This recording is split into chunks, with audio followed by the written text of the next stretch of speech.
नमस्कार, मैं दिनेश शर्मा आप सभी का स्वागत करता हूं अपने YouTube चैनल का नाम है अमेजिंग मैथ्स विद दिनेश। हम बात करेंगे कक्षा 9th मैथमेटिक्स की और हम पढ़ रहे हैं वृत्त यानी कि सर्कल।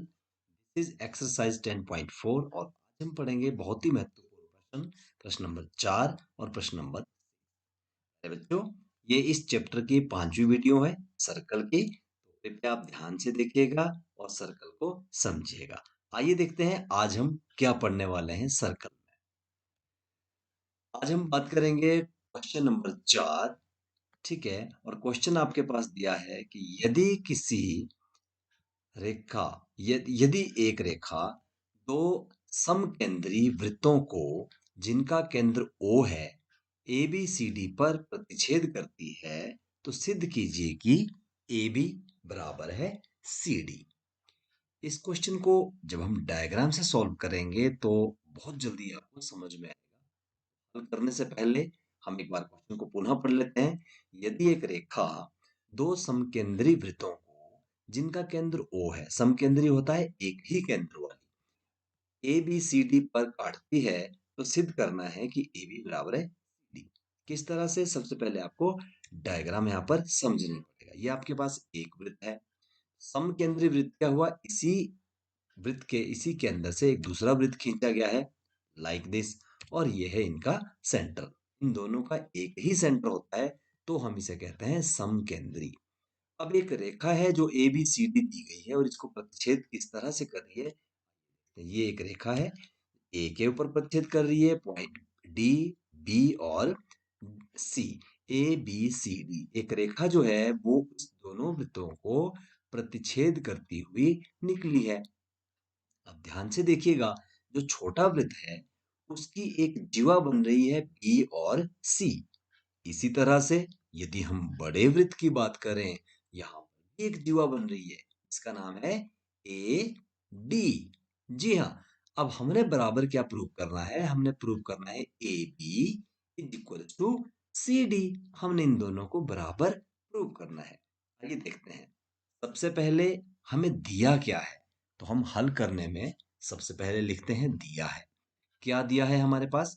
यहाँ दो समकेंद्री वृत्त दिए हैं जिनका केंद्र एक ही केंद्र बिंदु कितना दिया है O। अब बात करते हैं कि हमने सिद्ध क्या करना है। तो देखिए, सिद्ध करना है ए बी बराबर है सी डी। जी हाँ, ये आपके पास ये जो कलर है, इतना सा A B is equals to C D. आपने इन दोनों को प्रूव करना है, लेकिन प्रूव करने के लिए हमें कुछ रचना करनी पड़ेगी, हमें कुछ कंस्ट्रक्शन करना पड़ेगा और हम लिखेंगे रचना। जो हमने रचना की, क्या रचना की? केंद्र ओ से जीवा बीसी या जीवा एडी, कुछ भी आप नाम कह सकते हो, उसके ऊपर लंब गिराया।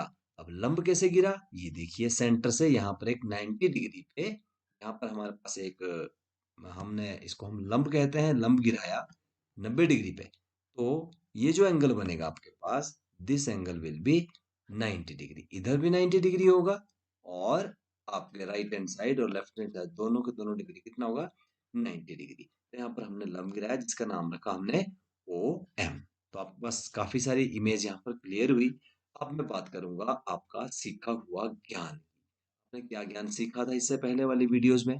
जरा यहाँ ध्यान से देखिएगा कि यदि किसी वृत्त के सेंटर से जीवा पर लंब गिराया जाता है तो उस जीवा के साथ क्या होता है, ये जानेंगे। ये देखिए नेक्स्ट वीडियो में। आपको एक वृत्त दिखाई दे रहा है, इसकी एक जीवा थी, यहाँ पर कौन सी जीवा है, ए बी। और उस ए बी जीवा के ऊपर बिंदु एम से हमने क्या लंब गिराया है। तो आपको क्या पता था? अरे नागराज भाई बताओ। जी हाँ, प्रमेय 10.4 क्या कहती थी कि एक वृत्त के केंद्र से जीवा पर जीवा को समद्विभाजित करने के लिए खींची गई रेखा जीवा पर लंब होती है। या हमने इसका उल्टा भी पढ़ा था क्या? यदि एक किसी केंद्र से जीवा पर लंब गिराया जाता है, ठीक है, तो वह दी गई भुजा को समद्विभाजित करता है। या विलोमतः हम यह भी जान सकते हैं कि यदि किसी वृत्त में किसी सेंटर द्वारा किसी जीवा को यदि समद्विभाजित किया गया है तो अतः ये जो भुजा होती है ये इस पर लंब होती है। वाइस वर्सा हम इन दोनों को लर्न कर सकते हैं। इसी प्रमेय का उपयोग हम करेंगे इस क्वेश्चन को हल करने के लिए। किस तरह से, देखिए आपके पास वही डायग्राम यहाँ पर आ चुका है। ये सेंटर है, सेंटर से आपने एक लंब गिराया है यहाँ पर। ये देखिए ये आपके पास एक लंब है और जब लंब गिरता है तो यह भुजा को समद्विभाजित करता है। ओके, आइए देखते हैं किस तरह से। इससे यह पता चलता है कि लंब ओ एम, यहाँ पर ओ एम की बात हो रही है, लंब ओ एम जीवा बीसी को समद्विभाजित करता है, बीसी को दो बराबर भागों में बांटता है। अभी हम छोटे वृत्त की जीवा की बात कर रहे हैं। अब क्योंकि एडी एक बड़े वृत्त की जीवा है, यहां से लेके यहां तक ये देखिए, और इसका केंद्र भी ओ है, और जब लंब इसके ऊपर गिरा तो भुजा एडी या जीवा एडी के ऊपर भी लंब हुआ। तो हम कह सकते हैं कि बड़े वृत्त की जीवा कौन कौन सी जीवा है, ए डी, और उसका मध्य बिंदु कौन सा है, एम। तो हम कह सकते हैं, क्या कह सकते हैं, इसलिए बी एम बराबर है एम सी।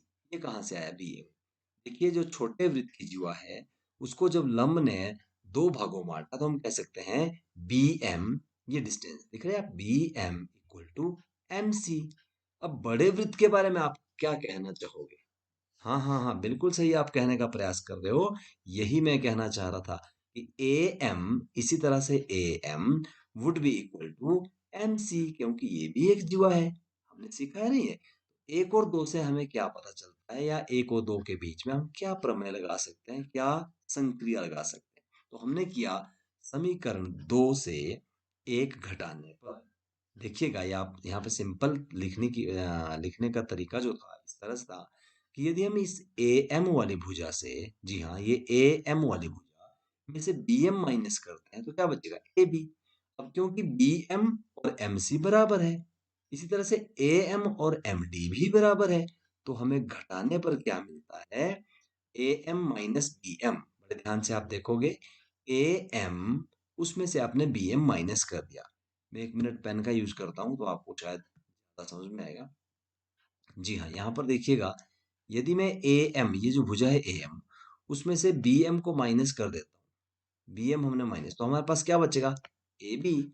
और यहाँ पर जो एम डी है, एम डी में से हम एम सी माइनस कर लेते हैं तो क्या बचेगा, सी डी। अब देखो, क्योंकि ये वाला डिस्टेंस और ये वाला डिस्टेंस, ये दोनों कैसे आपस में बराबर, ये तो प्रूव हुआ है कि जब सेंटर से लंब गिराया जाता है तो भुजा कैसी होती है, समद्विभाजित होती है। तो जब ये वाले पॉइंट्स इसके बराबर है तो हमारे पास कौन कौन सी भुजाएं बराबर आएंगी, ए बी और सी डी। ये देखिएगा, A B is equal to C D and hence it is. यही हमने जानना था इस क्वेश्चन में कि दोनों को प्रूव किस तरह से किया जा रहा है।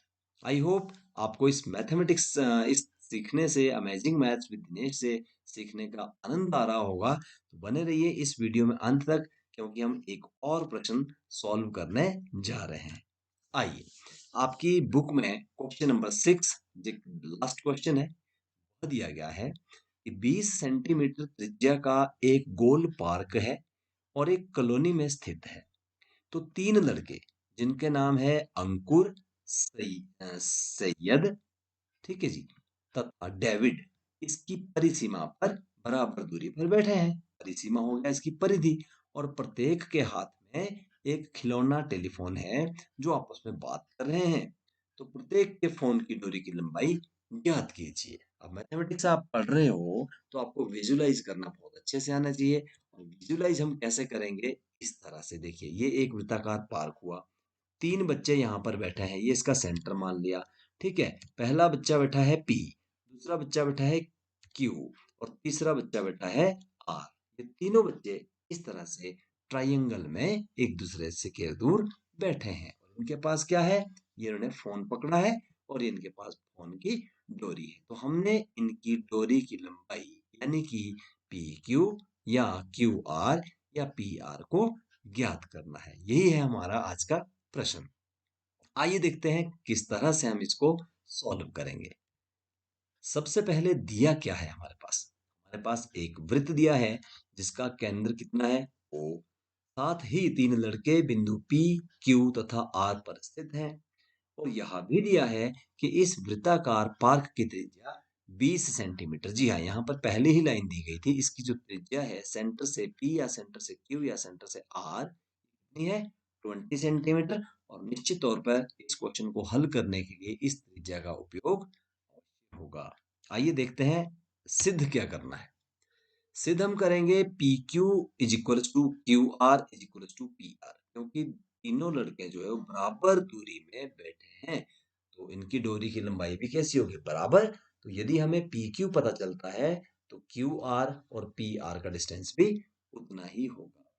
क्या इसमें भी रचना करनी पड़ेगी? जी हाँ, बिल्कुल करनी पड़ेगी, क्योंकि सेंटर से पी क्यू आर को भी मिलाना पड़ेगा। इस तरह से यदि हम बात करें रचना की, तो हमें जो इसका सेंटर है, यहाँ पर यदि मैं सेंटर इसका खींचता हूँ, तो एक भुजा मुझे यहाँ को मिलानी पड़ेगी, दूसरी भुजा आर को और तीसरी भुजा पी को मिलानी पड़ेगी। उसके बाद हम क्या करेंगे, आइए जानते हैं। अगला हमारा स्टेप रहेगा जी, ये 20 सेंटीमीटर जो त्रिज्या मैंने कही आपको, 20 सेंटीमीटर, 20 सेंटीमीटर, 20 सेंटीमीटर त्रिज्या हमने खींच ली है। और अब देखते हैं आगे रचना। त्रिभुज ओ क्यू आर में ओ सॉरी ओ क्यू आर, हाँ ओ क्यू आर की हम बात कर रहे हैं। कौन कौन सा? ओ, यहाँ पर देखिएगा ओ, क्यू और आर में हमने दो रचनाएं की। एक तो यहाँ पर इन सेंटर से बिंदुओं को मिलाया, त्रिज्या को, और एक रचना हमने 20 सेंटीमीटर लिया हमने। त्रिभुज ओ क्यू आर नहीं, लगभग त्रिभुज पी क्यू आर की बात हम कर रहे हैं। त्रिभुज पी क्यू आर में, ठीक है, 20-20 सेंटीमीटर है।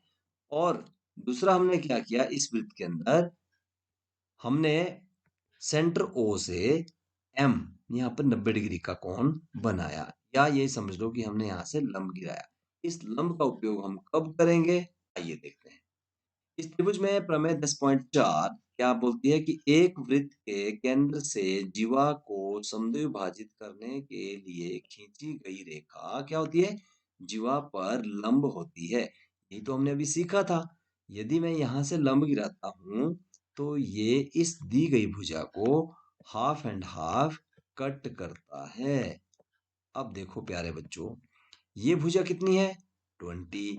ये वाली भुजा कितनी है? पता नहीं, लेकिन ये पता है कि यदि ये भुजा हमें निकल जाती है ये वाली, तो हम इस भुजा को भी निश्चित तौर पर निकाल सकते हैं। भुजा कौन सी बची जो हमें नहीं अभी पता है? ये वाली भुजा। अब इसको हम किस तरह से निकालेंगे, ये है हमारा सबसे मुख्य बिंदु। देखते हैं। यदि हमें OM का मान ज्ञात हो, OM यानी कि इस भुजा का मान यदि हमें ज्ञात हो, तो हम कौन सी भुजा निकाल सकते हैं? पाइथागोरस का उपयोग करके हम निकाल सकते हैं Q और M। पाइथागोरस क्यों लगेगा इस ट्रायंगल में? बिकॉज 90 डिग्री का एंगल हमने यहाँ से गिराया है। तो ये बन जाएगी O, M और Q हमारे पास राइट एंगल ट्रायंगल। यहाँ पर जितना 20 इधर है उतना ही 20 इस ट्रायंगल में। जो हाइट इसकी है वही हाइट इसकी है, और जो भुजा ये है वो भुजा ये है। तो इसलिए हम इसी एक त्रिभुज को पकड़ के उसकी एक भुजा फाइंड कर लेंगे, एंड पाइथागोरस का यूज करके हम तीसरी भुजा भी निकाल लेंगे। तो अब देखिए समकोण त्रिभुज ओ क्यू एम में, ओ क्यू एम, पाइथागोरस के अनुसार क्या होता है? पाइथागोरस का फॉर्मूला कर्ण का स्क्वायर इज इक्वल्स टू लंब का स्क्वायर जमा आधार का स्क्वायर। ठीक है, यहाँ पर कर्ण कौन है? सबसे लंबी भुजा। सबसे लंबी भुजा क्या बोलता है ये, कि आपको याद होगा कि यदि किसी वृत्त के अंदर समबाहु त्रिभुज की वृत्त की परिधि को स्पर्श करते हुए बनते हैं। मान लो कोई त्रिभुज है जो वृत्त की परिधि को स्पर्श, बराबर भुजाओं वाले हैं, परिधि को स्पर्श करते हुए बनते हैं, और किसी एक जीवा पर लंब गिराया जाए तो वह लंब उस जीवा की माध्यिका कहलाती है। कैसे बोला? यदि हम इस सेंटर से इस जीवा के ऊपर लंब गिराते हैं, तो लंब मतलब सेंटर में, तो माध्यिका हुई। यहां से भी यदि हम लंब गिराते हैं, मैं आपको थोड़ा सा डायग्राम से बताना चाहूंगा। यदि हम इस बिंदु से लंब इस तरह से गिराते हैं, इस एक माध्यिका हुई। और यदि हम एक लंब यहाँ से यहाँ गिराते हैं तो वो भी क्या हुई? माध्यिका हुई।